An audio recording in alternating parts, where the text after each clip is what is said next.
Good afternoon, fellow YouTubers. I'm r.i.p. Today I will cover the Caylee Anthony trial and I will speak my thoughts on it.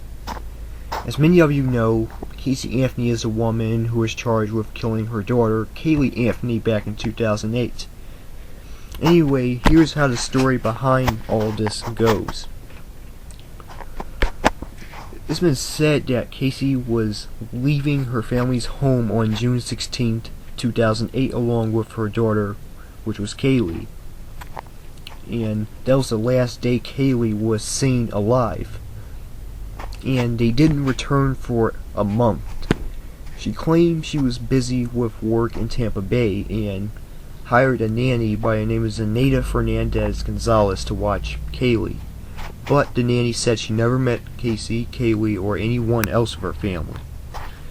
Then on July 13th of that same year, George Anthony, who is Caylee's father, found Caylee's car and noticed there was a stench inside the trunk in which he thought it was a dead body.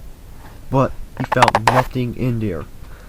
2 days later, she was reported missing to the Orange County Sheriff by Cindy, who is Caylee's grandmother.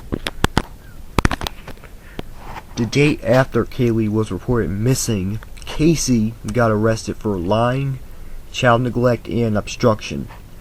She was released on August 21st of 2008, and then 8 days later she was arrested again for forgery, fraudulent use of personal info, and petty theft, and she was using someone else's credit card without permission. Then in October she was arrested a third time for manslaughter, child abuse, 4 counts of lying, and first-degree murder. And this arrest is what paved way to the Caylee Anthony trial. In December of 2008, this guy by the name of Roy Crunk found a plastic bag with human remains in it, and he found that the skull had duct tape around it. Then they identified the remains as Caylee's. The trial began on May 24th of 2011. Jose Baez, who was Caylee's leading attorney, claimed that Caylee drowned in her family's pool on June 16th of 2008, and then was found by George, who kept her death secret to everyone except Caylee. But prosecutors claimed that she used chloroform, which is a type of chemical, to knock Caylee unconscious, and then put duct tape over her nose and mouth. Then she placed her inside her trunk to die. On July the 5th, Caylee was found not guilty of first-degree murder, manslaughter, child abuse, but she was still guilty on 4 counts for lying to a law enforcement officer. 2 days later, she was sentenced to a year in prison along with a $1,000 fine.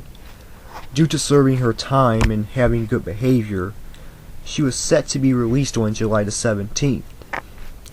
When the public got word about her being proved not guilty, there were mixed opinions. Some people believe she was innocent, while others say she was guilty of her daughter's death. Now here's what I think. I might be wrong, but there's a big chance that Caylee is guilty of this, and evidence behind this. First of all, there is the stench of a corpse in the trunk of her car. What else could be in that car that smells like a corpse? It definitely can't be anything else. So she must have put her body in there and then hid it so George would not find it. So she put the corpse in a plastic bag and then hid it so it won't be found. Other evidence could be that she was reported that she was hanging out in nightclubs, so that means she must have been getting drunk. Plus, her internet history showed that she was on a site looking for chloroform, in which she wanted to know how to make it. Also, she Googled neck breaking. All of this evidence proves that she killed her. Some people may disagree with me and say that she was innocent, but look at all this stuff she was doing. She was drinking. Well, I don't know if she was drinking inside a nightclub, but there's a possibility she was. Plus, she was stealing, lying, and looking up stuff on the internet about killing people. All this proves that she killed her daughter. And if you look at all the evidence, you will know that something is very, very wrong. I'm sorry, people, but this murder still needs to be investigated more, because something's just not right about Caylee. And if she did kill her, then I hope that she gets sentenced for a very long time. Anyways, I feel sorry for Caylee's family, and I feel sorry for Caylee getting killed off like that. She didn't deserve any of this at all. She really didn't have to go through that. And for her family, this really has to be devastating. It breaks my heart that kids who are so young and adorable gets killed for absolutely no reason. They have as much right to live as anyone else does. I'm Sir Reliable One, over and out. Have a good day, and may Caylee rest in peace and live forever in our hearts. And as for her family, my condolences and heart goes out to all of you.